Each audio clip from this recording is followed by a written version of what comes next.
Hi guys, Karis here, and I'm going to show you guys how to cut an orange in a way that you don't have to worry about the seeds or getting around the tough central stalk, because you can just eat it in a bite-sized bite without any of that stuff in it. And I love oranges. I've lived on them always. They've always been a big source of nutrition for me. It's interesting how you manifest certain things in your life and they just kind of keep showing up. So let me set this camera up so you guys can see reasonably well. So it's a little crooked, but such is live video. Hang on a sec. There we go. Okay. I think that's better. Alright, so we have our two oranges, and these are blood oranges, which I really love. They're a whole deeper, kind of earthier situation than other kinds of oranges. Okay, but you can do this with any orange. Blood orange is not, because I know you can't get them in a lot of places, so it's not like if you can't use blood oranges, you shouldn't do it. And ceramic knife, I love.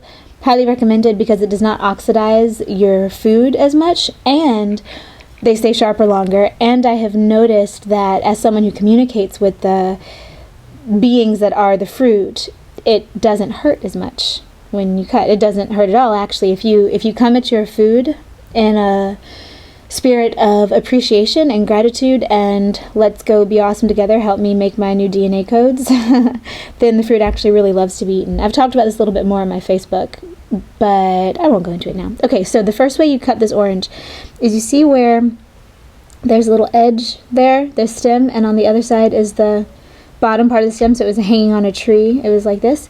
You cut crosswise to that. Most people would cut from the stem down, but no, you cut across. And again, I'm just giving this orange energy before I cut into it, saying thank you, because most people think that it's not enough, but think about the lifespan of an orange. I might have just been giving it healing for like a year for its lifespan. Okay, so now you see the middle of it.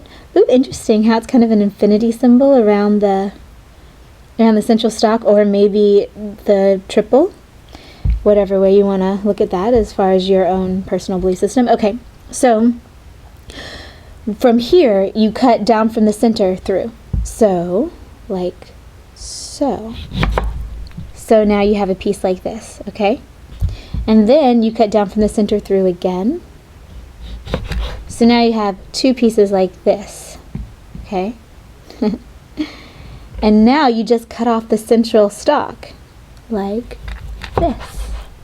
And then you've got a piece that is just a bite-sized piece, and you can bite it, and there's no stalk, and there's no seed, and it's delicious. And so, as an example, see, this one has a seed in it, so you would just cut a little bit further in, or you can kind of flip the seed out with your knife. So I'm just going to finish this orange, again through the center, and then, see, here's a seed, just flicking it out, and then cutting down the central stalk. When I was a little girl, I loved eating oranges, but it was often a lot of work because children are more sensitive to texture and things like that. So I wish I had known this trick then. I think I figured this out in high school because I would eat whole meals of oranges. I just would go crazy on them.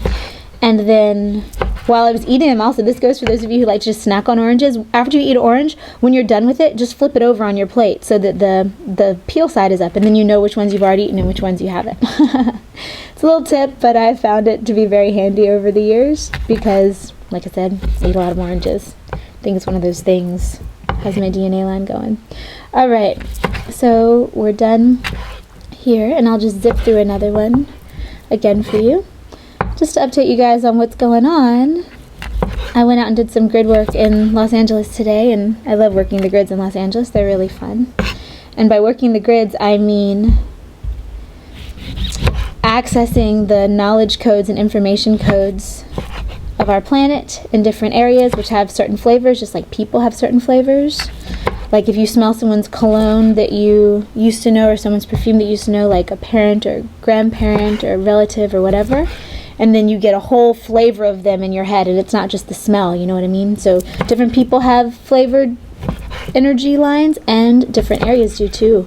And Los Angeles is one that, it's one of my favorites. I keep getting pulled back here for times. So I'm also planning see how it's getting cut on the edge there? I'm also planning a tour to go across the U.S. toward the East Coast, and I will open up dates for the workshops I'm doing there on my website today, hopefully. So I will put the link in this video. If you happen to see this video and the link's not up yet, then know that it will be later. Alright, so here we go. We're done.